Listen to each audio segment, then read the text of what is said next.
Pembicara Netpi kita kali ini adalah seorang pria yang berasal dari daerah terpencil di Kabupaten Bone, tepatnya di Desa Papolo. Beliau tumbuh dalam keluarga dengan kondisi ekonomi yang sulit. Beliau berjuang keras untuk memperbaiki kondisi ekonomi keluarganya. Masuk SMA, merantau ke kota Makassar dengan harapan bisa mengenyam pendidikan yang lebih baik. Sempat menjadi asisten laboratorium di kampus Unhas, tepatnya di Fakultas Teknik Jurusan Sipil. Kondisi kehidupan yang dijalaninya menyadarkan beliau tentang pentingnya sukses secara finansial. Hidupnya tidak banyak berubah, karena untuk sukses ternyata bekerja keras saja tidak cukup. Beruntung Hasibuan Kanata bertemu dengan bisnis Tiens menjelang beliau menjadi sarjana. 2 tahun setelah berjuang di Tiens, Hasibuan Kanata mencapai peringkat bintang 8 dan berhasil mendapatkan reward free luxury car. Saat ini Hasibuan Kanata telah menikmati hasil kerja kerasnya dan mempunyai kehidupan yang luar biasa. Beliau bisa traveling ke puluhan negara di 5 benua, serta menerima special cash reward yards, plan, dan jaringan bisnisnya telah berkembang kuat di Indonesia dan di luar negeri.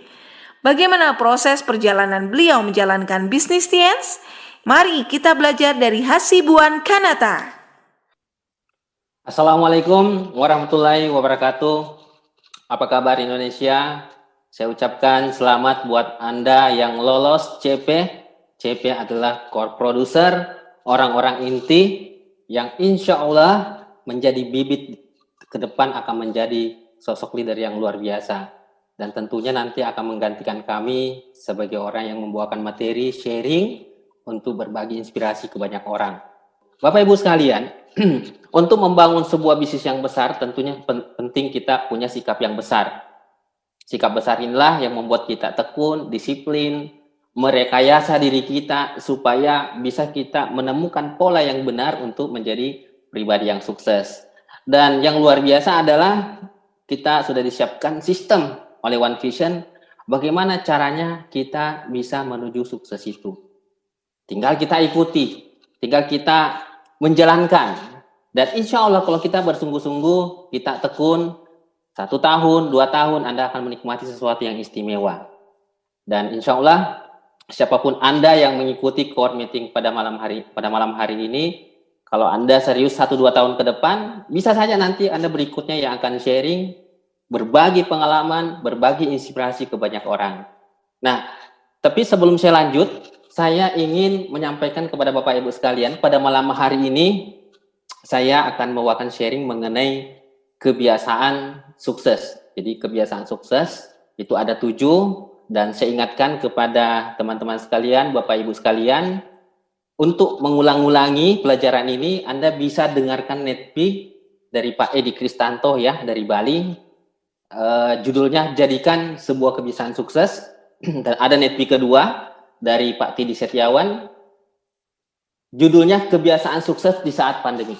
Jadi namanya belajar itu harus diulang-ulangi. Dengan mengulangi insya Allah kita akan semakin mengerti makna dari pengetahuan itu dan kita dengan mudah mengaplikasikan.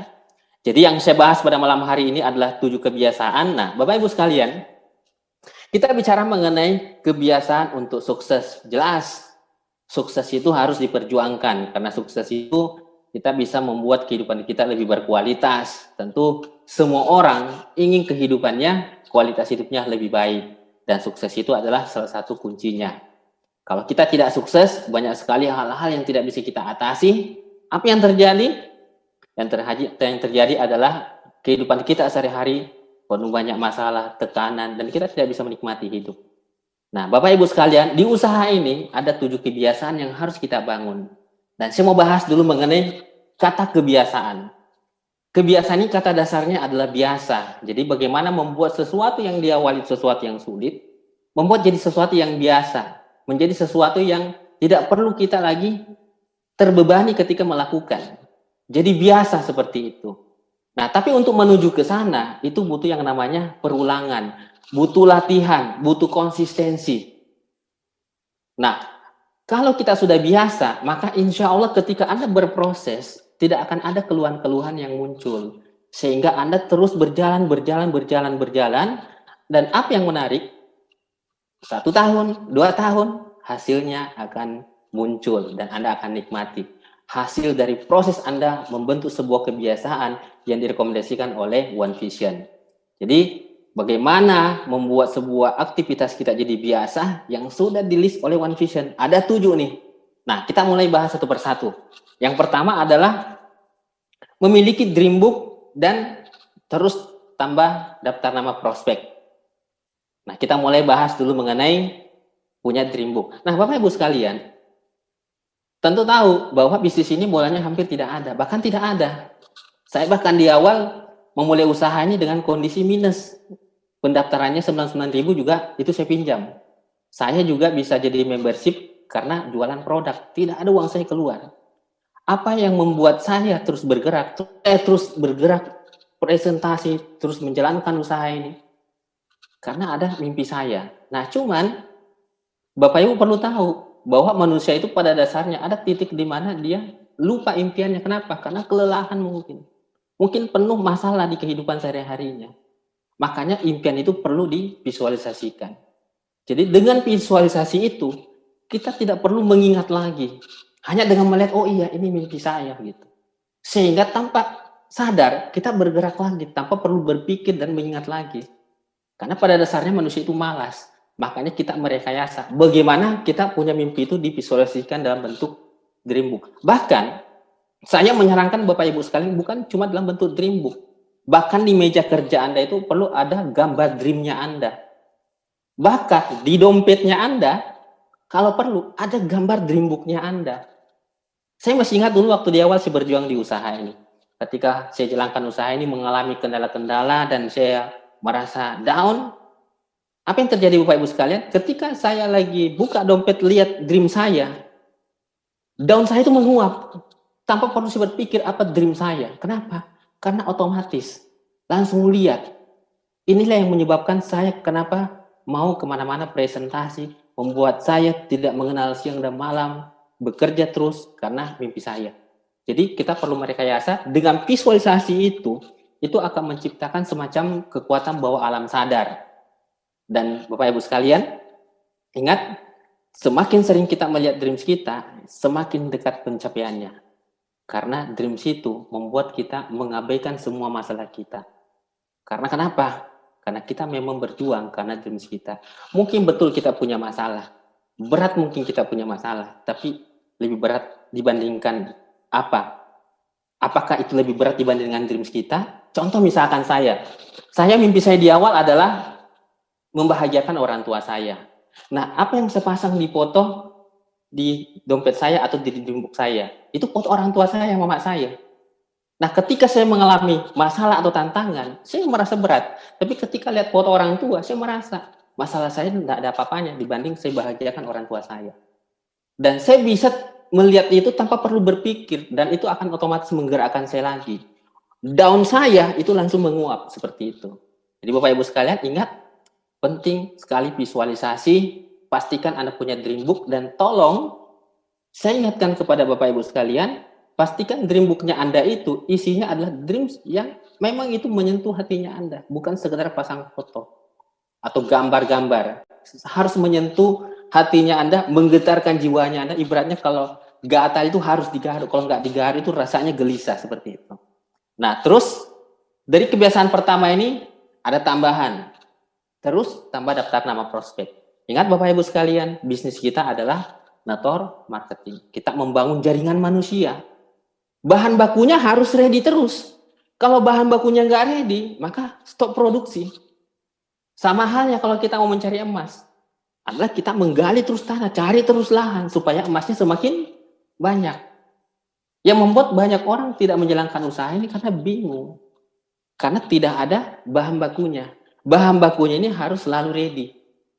Tambah terus, dan itu harus terukur. Makanya ketika Anda konsultasi kapten, Anda harus minta berapa sebenarnya angka dalam satu hari penambahan daftar nama Anda. Harus terukur jelas. Karena kalau tidak terukur, maka Anda akan menambah daftar nama Anda berdasarkan dengan mood.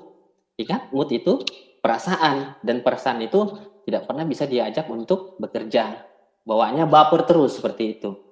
Dan yang menarik adalah ketika Anda konsisten dengan angka kecil, menambah daftar nama setiap hari, Itu akan menjadi akumulasi yang besar dalam waktu 1 minggu, dalam waktu 1 bulan, dalam waktu 1 tahun. Dan Anda tidak bingung bagaimana caranya membangun bisnis ini. Karena pilihan-pilihan itu Anda sudah bikin seperti itu. Dan contoh misalkan, Anda misalkan target, saya sehari mau tambah daftar nama 3 misalkan. Sebelum makan siang tambah daftar nama 1. Sebelum makan malam tambah daftar nama 1. Sebelum pulang ke rumah tambah daftar nama 1. Anda harus bisa menantang diri Anda, harus terukur.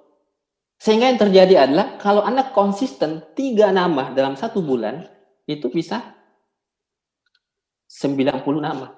Bayangkan itu 1 bulan. Bagaimana kalau misalkan kita jalankan usaha ini konsisten dalam 1 tahun dan menambah terus daftar nama. Anda akan punya ribuan daftar nama dan Anda tidak bingung siapa yang mau diajak. Anda tidak akan pernah fokus dengan orang yang mungkin tidak merespon bisnis ini. Karena pilihannya banyak. Kenapa selama ini kita selalu berkeluh kesah bisnis ini susah? Kalau ada orang yang menolak kita bawa perasaan, karena hanya dia jadi daftar nama kita. Coba kalau kita punya pilihan-pilihan yang lain, tidak sempat mikirin orang yang tidak merespon ketika kita berikan informasi bisnis ini. Itulah gunanya kenapa kita perlu menambah daftar nama. Sampai kapan? Sampai kapanpun. Dan itu akan menjadi habit. Apa yang menarik kalau menjadi habit? Setiap ketemu dengan orang, Anda punya misi. Anda dengan otomatis tersenyum. Anda akan otomatis berbasa-basi dengan dia. Anda dengan mudahnya mengirim pesan ke dia bahwa Anda itu berbisnis seperti itu. Sehingga dengan mudahnya nanti Anda bisa mengundang dia untuk dijelaskan bisnisnya. Dan itu kalau sudah menjadi kebiasaan, ada rasanya sesuatu yang hilang atau yang kurang ketika Anda balik ke rumah Anda. Jadi ingat, harus terukur. Tidak boleh menambah daftar nama berdasarkan mood. Hari ini 1, besok 3, lusanya 10, berikutnya nggak ada, nggak bisa. Harus terukur. Nah, kita lanjut ke poin kedua. Poin kedua adalah rutin memakai produk Tiens dan melayani minimal 10-20 pelanggan. Nah, kita bicara mengenai rutin memakai. Rutin itu artinya terus-menerus. Dan kita bicara memakai. Artinya apa? Kita belanja, kita mengkonsumsi produk kita sendiri. Apa pesan dari rutin memakai produk ini? Yang pertama adalah kita ini pebisnis. Pebisnis harus loyal dengan produk yang dijual. Pebisnis harus membuktikan bahwa produk ini berkualitas. Dengan minum produk yang kita jual, sangat mudah kita menjelaskan ke orang. Sangat mudah kita memberikan detailnya, proses minumnya sampai hasilnya seperti apa. Karena dari hati. Kita secara pribadi mengkonsumsi produk ini. Dan yang namanya bicara dari hati itu nggak bisa dibohongin. Karena secara psikologis kita bisa lihat mimik muka orang yang memakai produk tadi atau orang yang menjelaskan tadi. Dan berbahayanya adalah kalau kita tidak memakai produk, kita akan cenderung merekayasa dan menciptakan rasa pede yang luar biasa ketika kita sendiri merasakan produk dari bisnis kita ini. Dan ingat Bapak Ibu sekalian, kita membangun jaringan. Apa yang menarik? Kalau Anda masih sendiri itu masih pengeluaran. Tapi perlu Anda ingat pengeluaran yang menyehatkan. Karena produk kita produk kesehatan. Bagaimana kalau jaringan Anda 10? Bagaimana kalau jaringannya Anda 100, ribuan, bahkan jutaan. Dan semuanya memakai produk. Itu bukan pengeluaran lagi. Tapi itu akan jadi sebuah pemasukan. Kenapa? Karena semua transaksi yang ada di jaringan Anda, semua pemakaian pribadi yang ada di jaringan Anda, itu Anda berhak mendapat bagi hasil. Itulah kekuatan dari network marketing. Makanya jangan heran ada orang yang ketika membangun bisnis ini dan tidak membiasakan memakai produk, yang terjadi adalah jaringannya, hasil omsetnya hanya tergantung dari rekrutmen. Dan namanya rekrutmen itu hanya terjadi 1 kali. Tidak ada orang yang join berkali-kali. Tapi yang namanya pakai produk itu berulang-ulang. Karena memang kita butuh sehat terus-menerus. Nah, terus di sini ada tambahan. Dan melayani 10-20 pelanggan. Perlu Bapak Ibu tahu bahwa dengan melayani pelanggan ini membuat kita memperbesar omset kita. 10-20 pelanggan ini tidak perlu harus belanja dengan angka besar. Mungkin angkanya tidak banyak, 1000 BP misalkan. Tapi kalau jaringan kita yang kita bangun, mereka semuanya punya pelanggan, bayangkan, kalau ada 1.000 pelanggan kita, dan kita punya pelanggan 1.000 BV, dan kita punya jaringan 1.000, itu sudah 1 miliar, atau 1 juta BV. Hanya dari melayani pelanggan. Dan untuk mencapai 1.000 BV ini, nggak berat gitu. Jual pasta saja 10. Ditambah pembalut mungkin beberapa, itu udah bisa. Dan itu produk yang akan dipakai oleh banyak orang, yang dibutuhkan setiap hari oleh banyak orang. Nah, kenapa angka itu nggak pernah tercapai? Karena memang kita nggak pernah dengan sengaja bagaimana kita melayani konsumen, mendata tuh siapa-siapa tuh orang yang butuh. Bahkan kita kalau kemana-mana nggak pernah membawa produk. Akhirnya kalau kita menjual, ya menjual penjelasan, bukan menjual produk. Jadi sangat penting kita melayani pelanggan, dan tentu dengan catatan adalah terukur. Dan tidak perlu menjual produk yang mahal.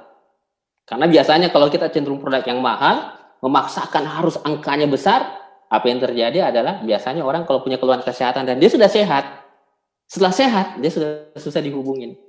Tapi kalau produk yang murah, pasta yang memang rutin dipakai, penti, pembalut, itu sesuatu yang nilainya kecil dan rutin.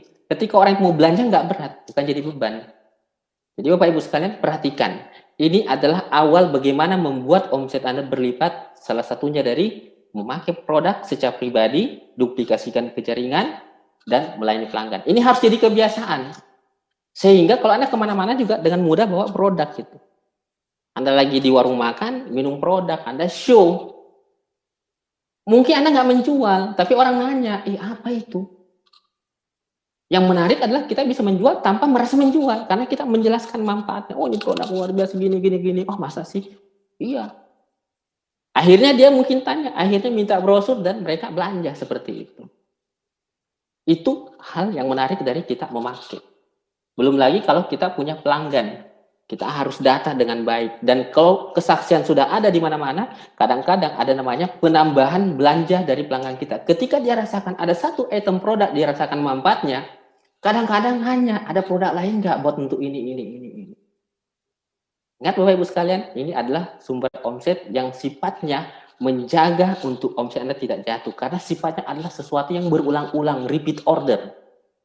Nah, jadi kalau Anda mau bisnisnya bukan sekedar jaringannya banyak, tapi ingin juga omsetnya gemuk, salah satunya adalah perhatikan pemakaian produk. Biasakan di keluarga Anda, kalau perlu di meja makannya Anda itu ada produk Piansi.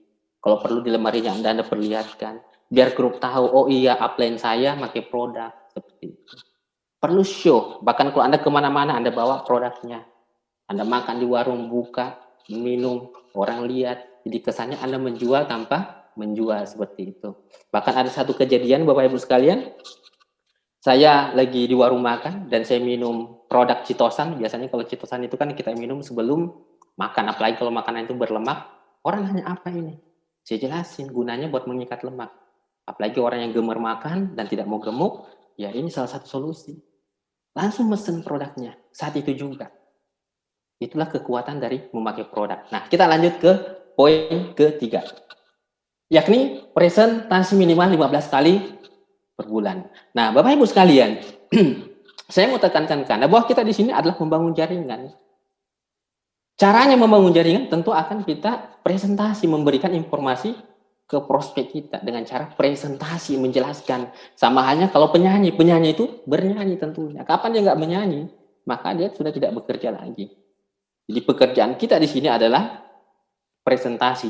Ukurannya di sini 15 kali per bulan dengan catatan presentasi yang berkualitas. Daftar namanya daftar nama terbaik. Anda juga buat janji dengan benar ketika presentasi. Ketika Anda presentasi juga Anda punya alat bantu, bukan asal presentasi.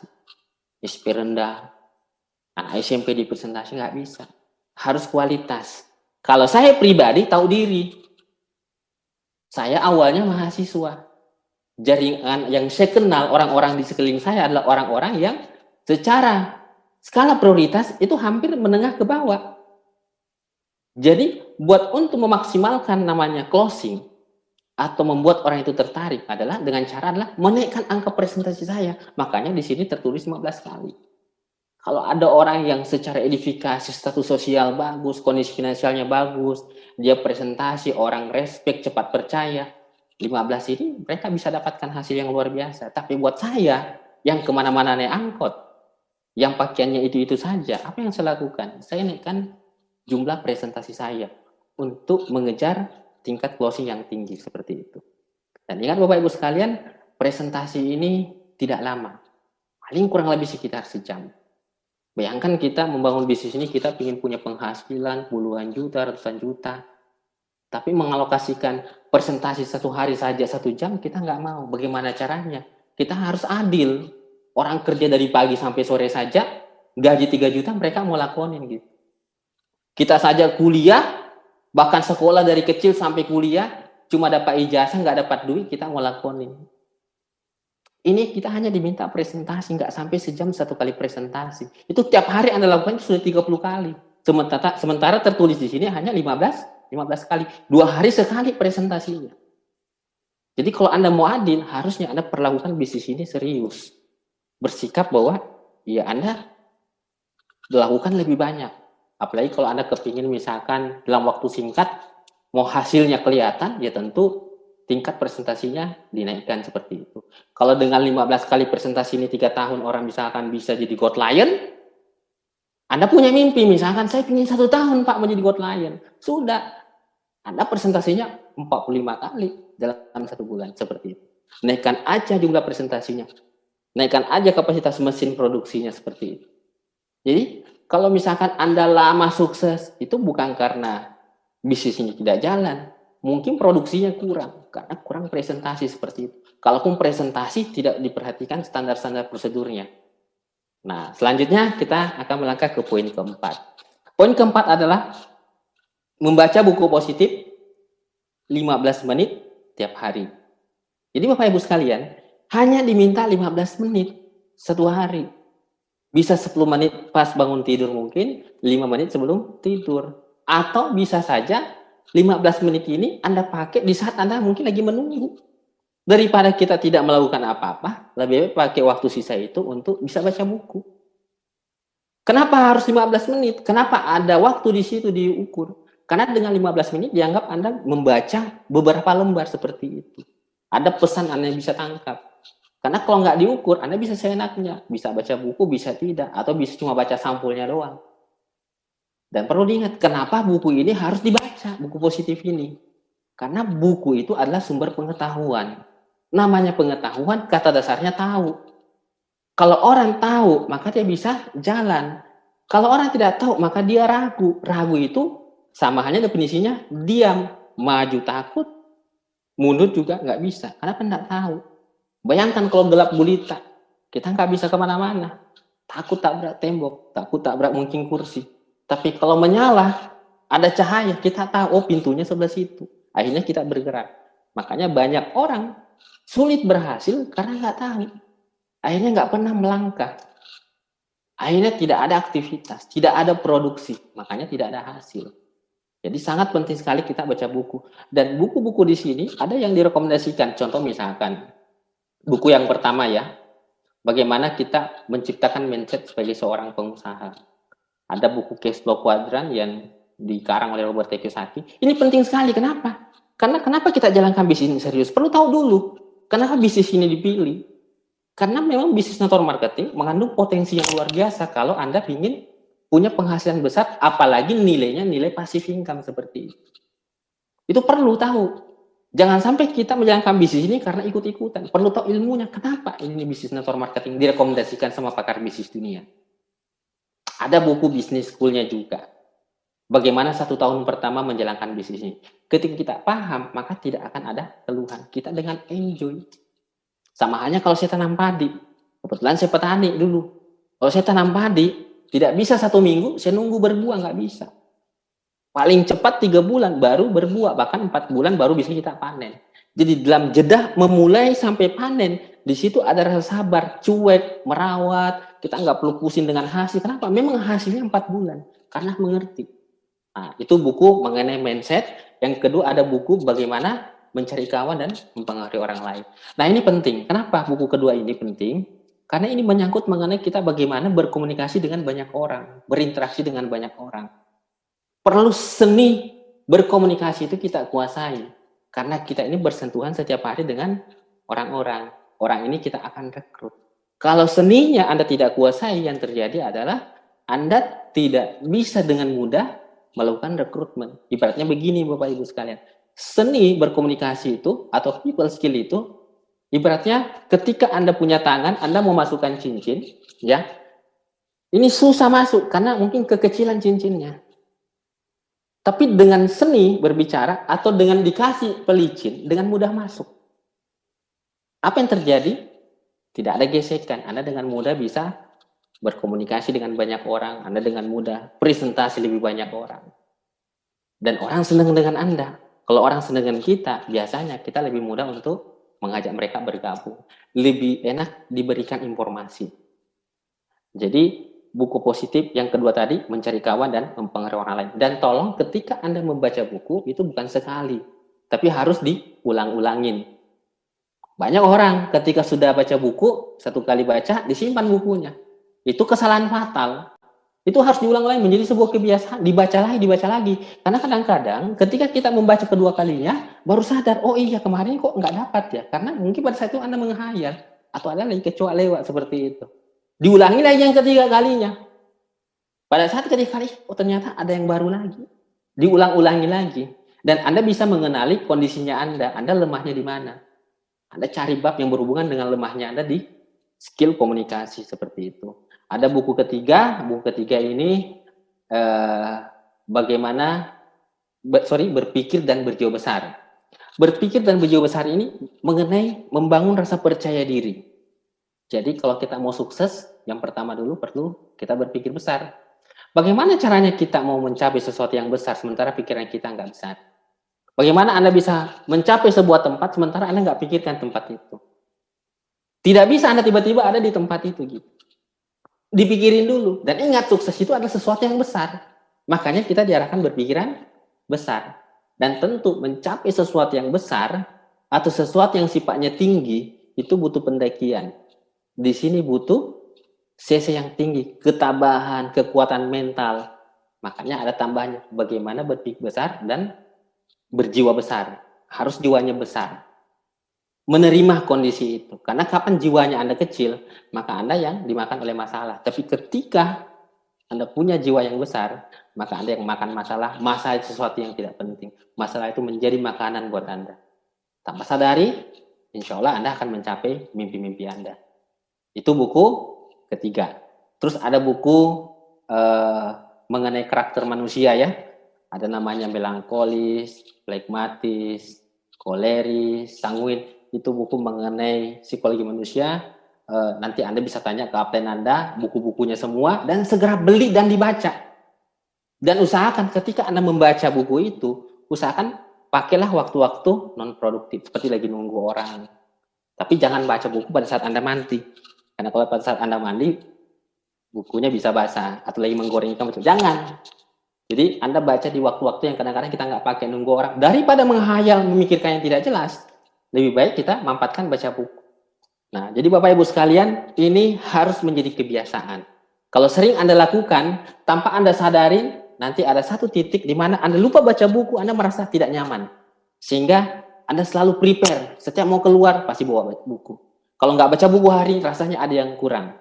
Ibaratnya kita kalau mau keluar rumah pagi-pagi, baru bangun tidur, mau keluar, ada rasanya yang kurang kalau kita tidak sikat gigi.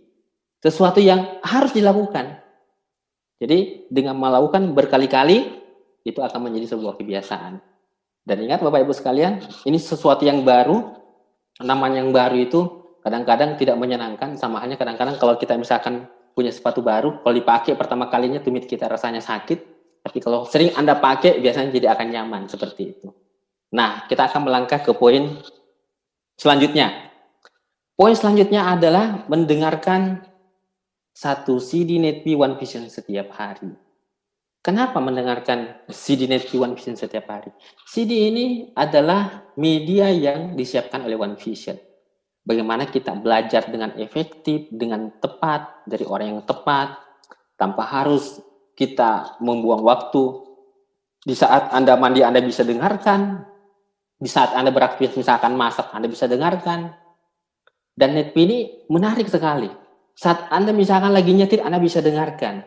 Kita bisa belajar tanpa harus alokasikan waktu khusus gitu.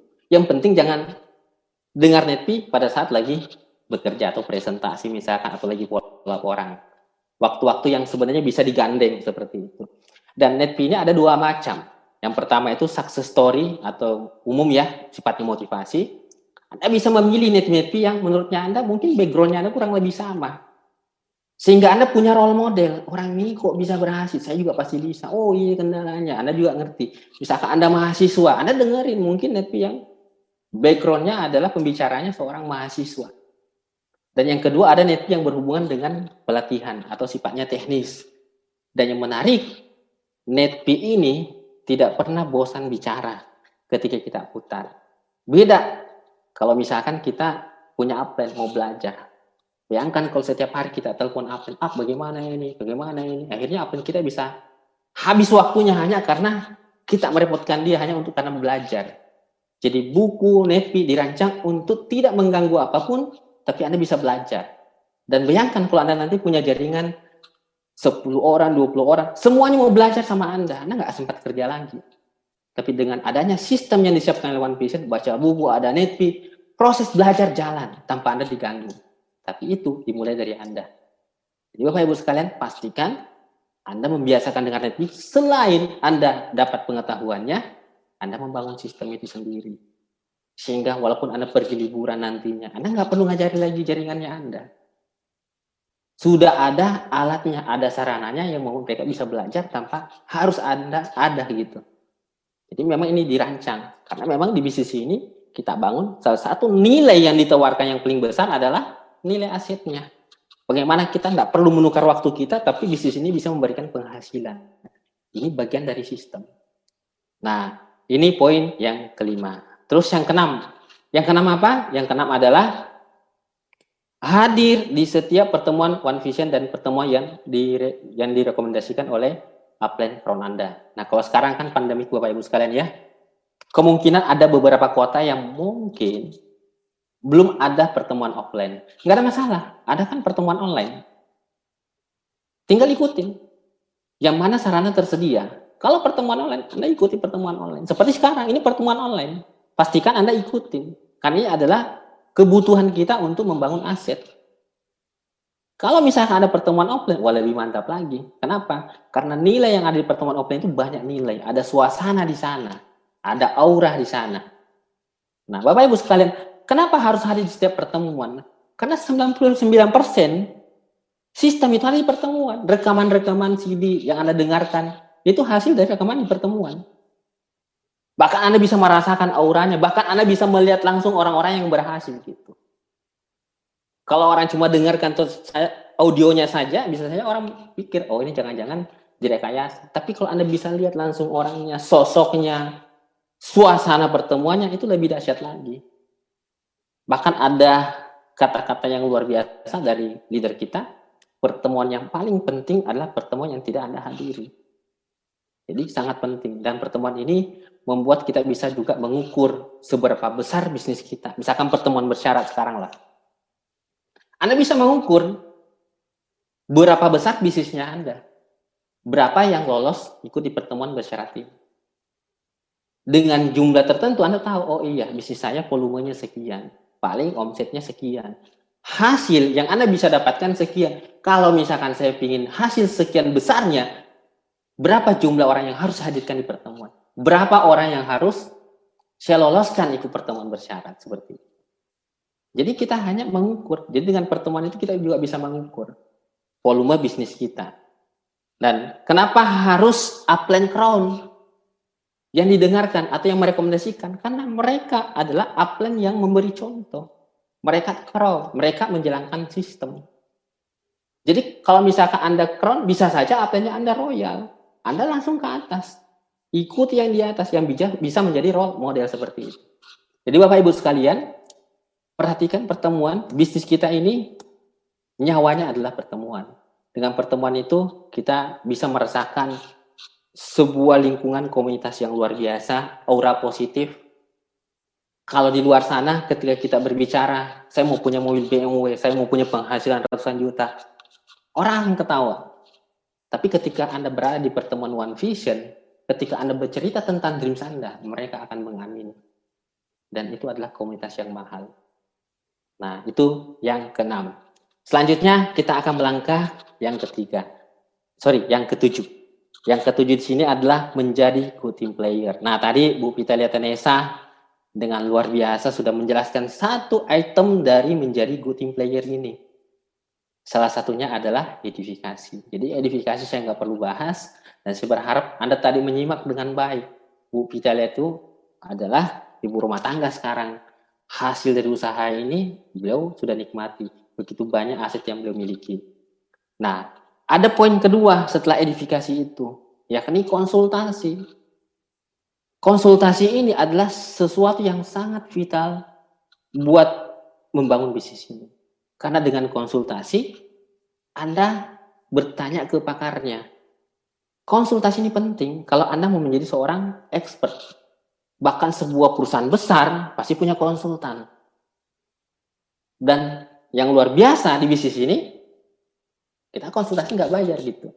Di luar sana, kalau ada perusahaan misalkan mau konsultasi, itu harus bayar mahal. Di sini kita nggak bayar.